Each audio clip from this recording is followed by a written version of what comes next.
যুক্তরাষ্ট্রের নিউ ইয়র্কে প্রধান উপদেষ্টা ডক্টর মোহাম্মদ ইউনূসের সফর সঙ্গীদের ওপর জুলাই গণহত্যাকারী সংগঠন নিষিদ্ধ ঘোষিত আওয়ামী সন্ত্রাসীদের হামলার ঘটনায় তীব্র নিন্দা ও প্রতিবাদ জানিয়েছে বাংলাদেশ ইসলামী ছাত্র শিবির।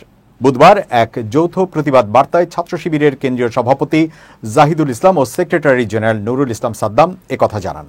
বিবৃতিতে নেতৃদ্বয় বলেন, ফ্যাসিবাদ বিরোধী আন্দোলনের অন্যতম মুখ এনসিপির সদস্য সচিব আখতার হোসেনের ওপর সংঘটিত এই হামলা কোনো সাধারণ ঘটনা নয়, বরং এটি ফ্যাসিবাদ বিরোধী শক্তির জন্য একটি স্পষ্ট সতর্ক বার্তা। তারা আরও বলেন, ফ্যাসিবাদ বিরোধী ঐক্যের বিভাজন, আওয়ামী ফ্যাসিবাদের বিলম্বিত বিচার প্রক্রিয়া এবং সামাজিক প্রতিরোধ গড়ে তুলতে ব্যর্থ হওয়ায় এ ধরনের ন্যাক্কারজনক ঘটনা বারবার সংঘটিত হচ্ছে। সরকার এবং রাজনৈতিক দলসমূহ কোনোভাবেই এই ব্যর্থতার দায় এড়াতে পারে না। নেতৃবৃন্দ বলেন, এই বর্বরোচিত হামলা আন্তর্জাতিক অঙ্গনে বাংলাদেশের সুনাম ক্ষুণ্ণ করছে এবং প্রবাসী বাংলাদেশিদের মধ্যে উদ্বেগ সৃষ্টি করছে। আমরা ঘটনার তীব্র নিন্দা জানাচ্ছি এবং জড়িত সন্ত্রাসীদের দ্রুত আইনের আওতায় এনে কঠোর শাস্তির দাবি জানাচ্ছি। পাশাপাশি ভবিষ্যতে এ ধরনের ঘটনা প্রতিরোধে সংশ্লিষ্ট কর্তৃপক্ষকে প্রয়োজনীয় কার্যকর ব্যবস্থা গ্রহণের আহ্বান জানাচ্ছি।